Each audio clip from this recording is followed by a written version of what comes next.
오늘도 주일을 준비하며 새벽을 깨운 여러분들을 예수님의 이름으로 축복하고 환영합니다. 오늘 창세기 30장 25절부터 43절의 말씀의 내용은 제목이 세상의 계산법을 넘은 하나님의 계산법, 하나님의 계산법. 이 하나님의 계산법은 사람의 계산법을 뛰어넘는다 하는 것들을 오늘 본문을 통해서 볼 수가 있습니다.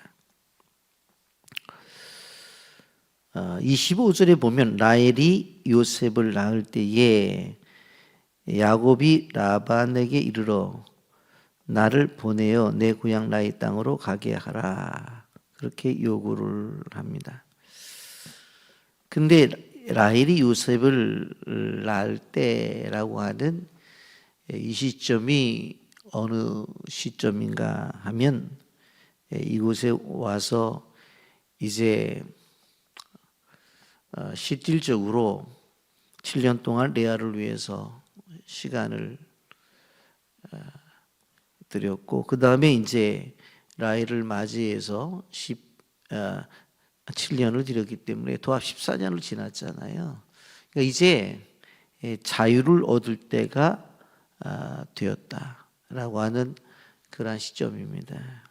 그때에 야곱이 라반에게 가서 이렇게 말합니다. 나를 보내어 내 고향 나의 땅으로 가게 하시되, 그렇게 요구를 합니다. 물론 오랫동안 고향을 떠났기 때문에 고향에 가고 싶은 향수가 있었던 것들이 분명할 것입니다.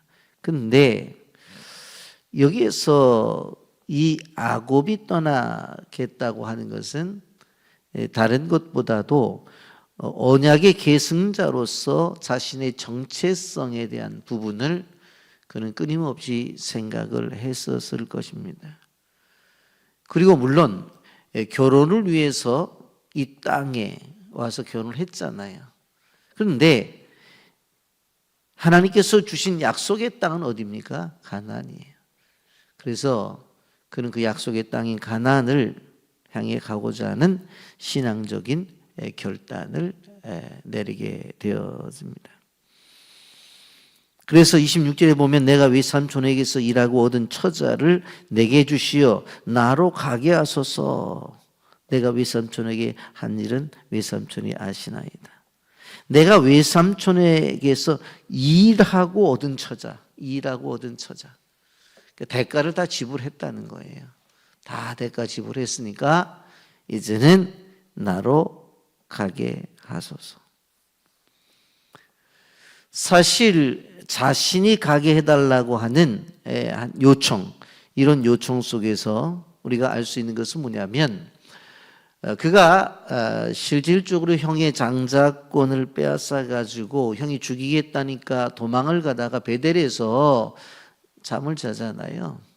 그 일을 이번 주일날 제가 좀 더 자세하게 설교를 하려고 준비를 하고 있는데, 그때에 사닥다리 사건을 아는데 그때 하나님의 사자가 뭐라고 말을 해요? 내가 너를 이 땅으로 돌아오게 하겠다고 그랬잖아요.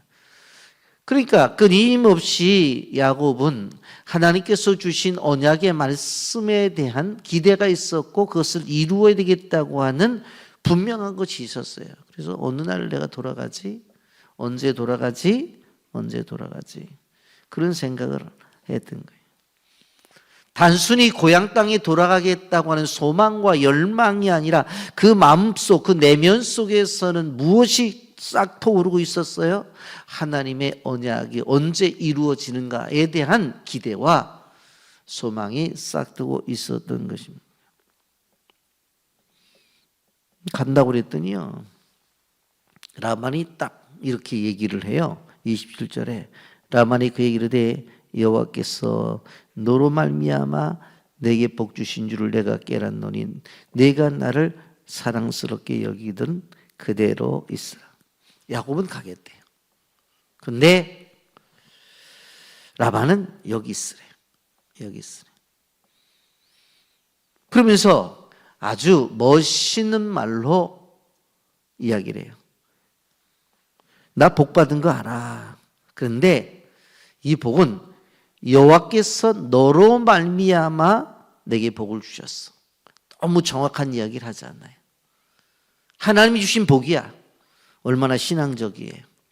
하나님이 주신 복이야. 그런데 그 복을 너를 통해서 주었어. 인정해 주잖아요.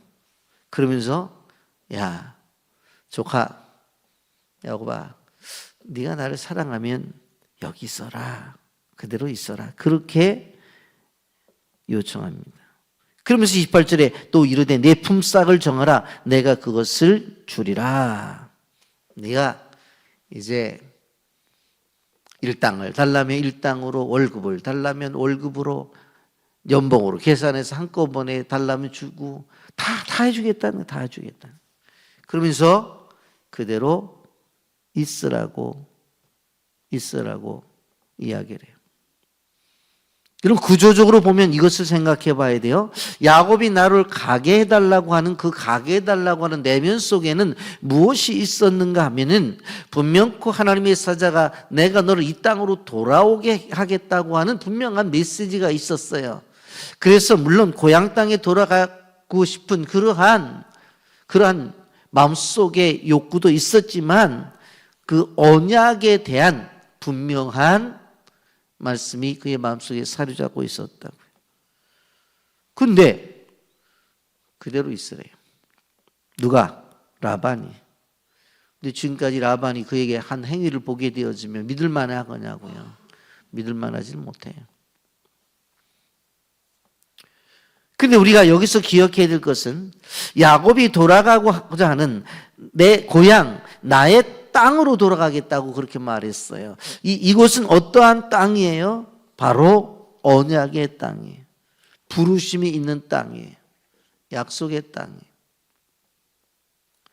여러분, 우리는 이 말씀을 보면서 한번 생각해 봐야 돼. 나는 지금 어디에 있는가? 나는 지금 어디에 있는가? 늘 우리는 무슨 생각을 해야 돼요? 부르심의 자리를 우리는 늘 생각해 봐야 돼요. 그것을 기억하며 그 현장에 있는지를 우리는 생각해 봐야 돼요. 하나님께서 나를 부르신 새벽 기도의 자리에 내가 있는지, 예배 시간마다 하나님이 부르신 예배자의 자리에 있는지, 전도할 때 전도자의 자리에 있는지, 선교 현장 속에 내가 있는지. 그런데 우리 인간은 어떤 줄 아세요? 항상 현재 머무름에 익숙해요. 머무름에. 왜? 그게 편하니까. 여러분, 신앙생활은 편하자고 하는 것이 아니라고 하는 것을 우리는 기억해야 돼요. 개혁교회는 끊임없이 성경으로 되돌아가기 위해서 끊임없이 현재를 깨트리고 나가는 게 개혁교회예요. 그래서 예수를 제대로 믿으려면요 힘들어요. 대강 믿으려면 편해요. 대강 믿으려면.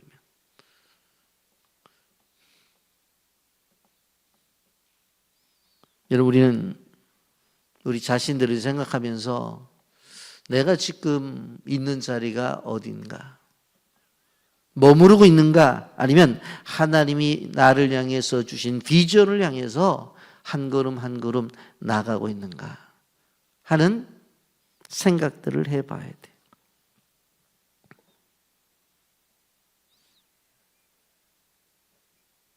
이렇게 라반이 품삯 줄 테니까 여기 있어라 그렇게 얘기하니까 야곱이 그렇게 말하잖아요. 내가 어떻게 외삼촌을 섬겼는지, 외삼촌의 가축을 쳤는지 외삼촌이 다 알지 않냐고.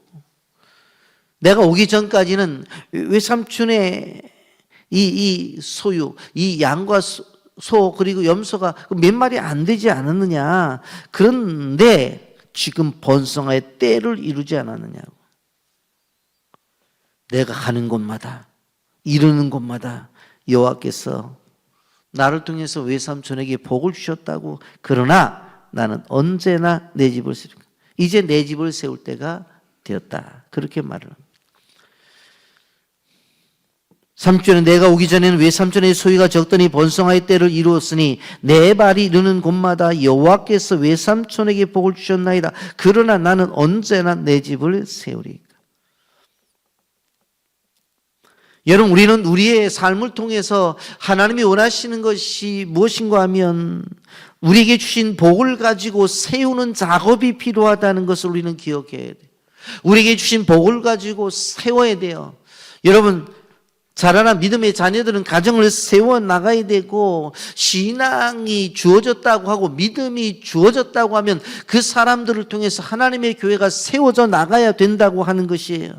궁극적으로 보면 우리의 삶 속에서 끊임없이 믿음이 세워져야 돼요. 여러분, 하나님이 내게 주신 복을 가지고 하나님의 뜻을 세워나가야 돼요. 제가 늘 얘기하는 게 뭐예요? 갇혀있는 복은 복이 아니라니까. 그걸 복이라고 생각하면 본인이 뭐 생각하는 것을 누가 뭐라고 말을 하겠어요. 그러나 저는 성경적인 관점 속에서 보면 내가 가진 것들이 이 땅에서 열방까지 무엇을 세우든지 세워나가지 아니하면 그건 진정한 복이 아니라는 거예요. 당신에게 주신 것을 가지고 무엇을 세웠냐고 말할 때 당당하게 얘기를 해야 돼요. 나는 이것을 세웠다고. 그걸 얘기해야 돼요. 그랬더니 라반이 이렇게 얘기를 해요. 라반이 이르되 그래? 그럼 내가 무엇을 내게 주랴? 무엇을 줬으면 좋겠어? 그랬더니 야곱이 대담해요. 여기 보면 이르되 외삼촌께서 내게 아무것도 주시지 않아도 나를 위하여 일을 행하시면 내가 다시 외삼촌의 양떼를 먹이고 지키리다. 제가 얘기하는 것대로 해주신다면 지금은 아무것도 주시지 않아도 됩니다. 그럼 내가 양떼를 지키겠습니다. 그러면서 재미난 제안을 해요. 여기 32절에 보면 오늘 내가 외삼촌의 양떼를 두루 다니며 그 양 중에 아롱진 것과 점 있는 것과 검은 것을 가려내며 또 염소 중에 점 있는 것과 아롱진 것을 가리리니 이 같은 것이 내 품삯이 되리라. 양은 본래 하예요. 그런데 양에 점백이 양이 있고 그 염소는 검잖아요. 그런데 그 염소 가운데 흰 점이 있는 그런 염소가 있으면 그건 내 품삯이 되게 하겠다는 거예요. 이거는 유전적으로 불가능한 거예요.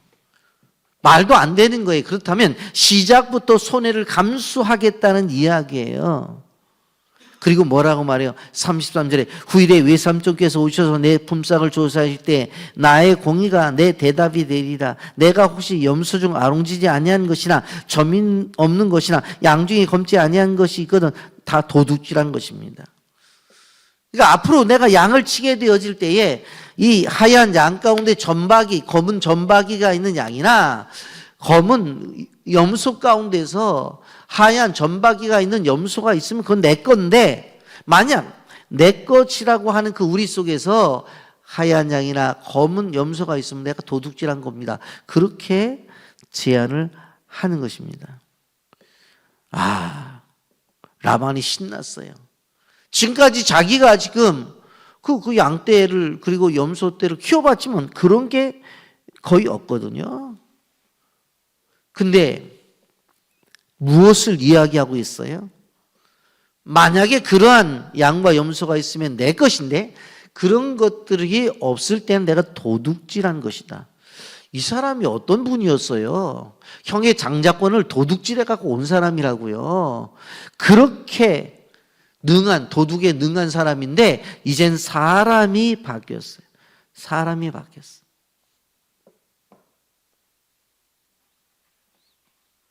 생각해 보면은 지금까지 해왔던 일들 가운데서 그게 얼마나 억울한 일이 많았어요.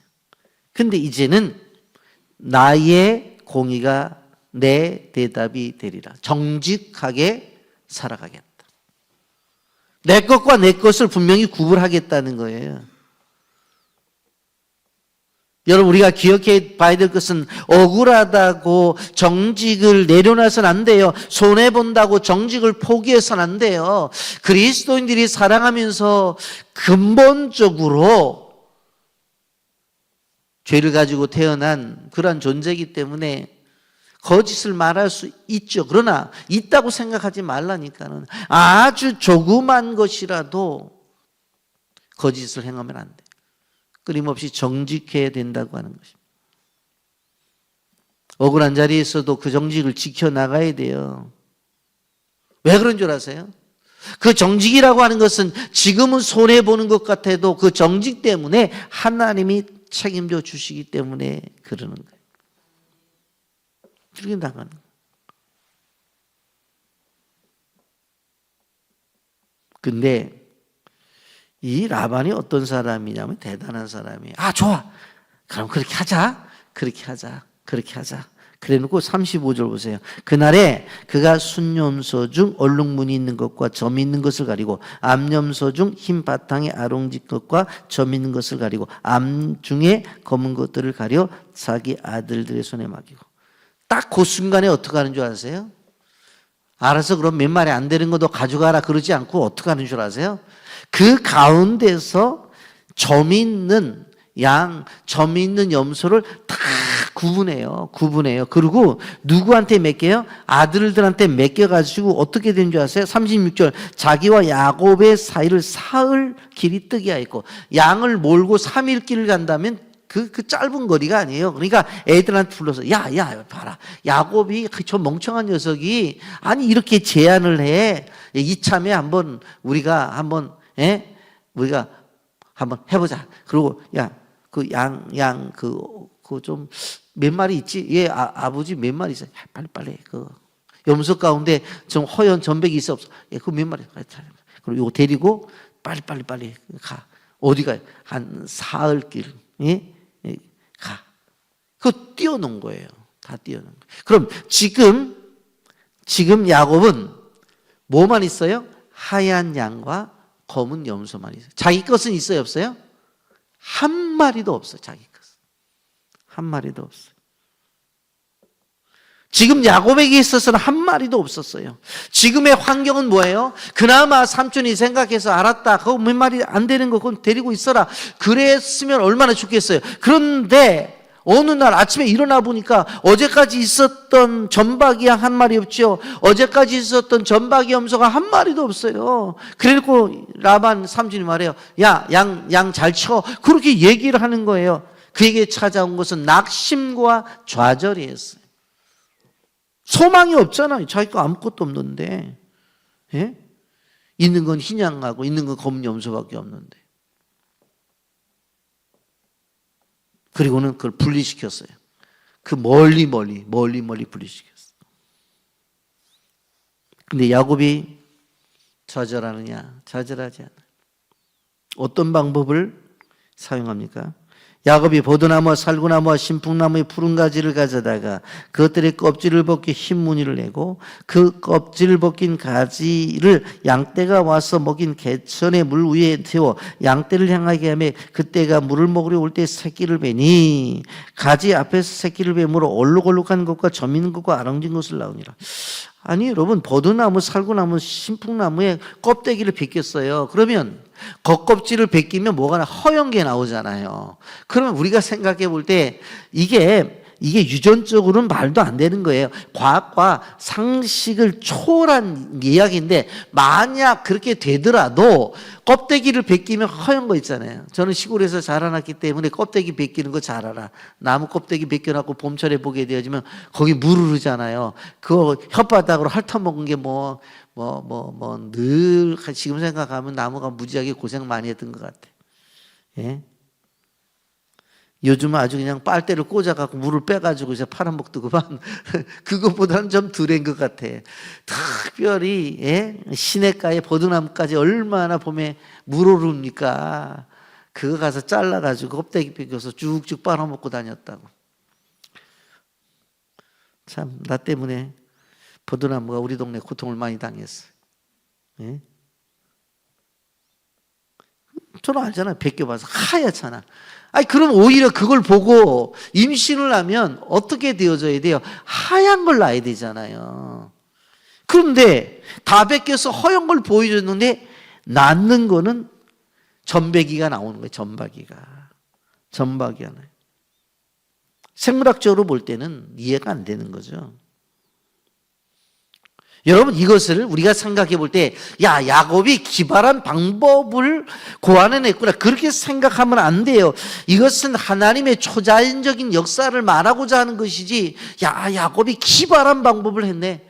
여러분들 가서 아무리 지금 양떼 목장에 가고 염소 키우는 데 가가지고 나뭇가지 벗겨갖고 가서 이거 봐라, 이거 봐라, 이거 봐라, 이거 봐라, 그 다음에 보면 얼룩진 거 난다고 꿈 깨세요. 안 돼요, 안 돼요. 하나님이 개입하시니까 이런 일이 이루어진 것이지.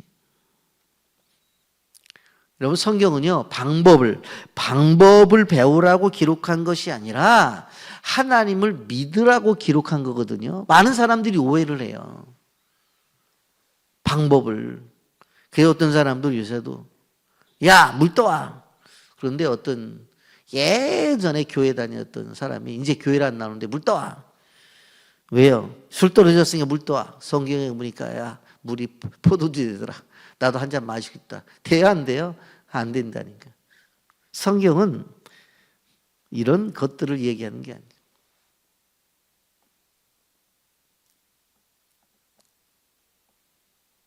하나님을 신뢰하고 하나님을 믿으라고 이야기하는 거예요.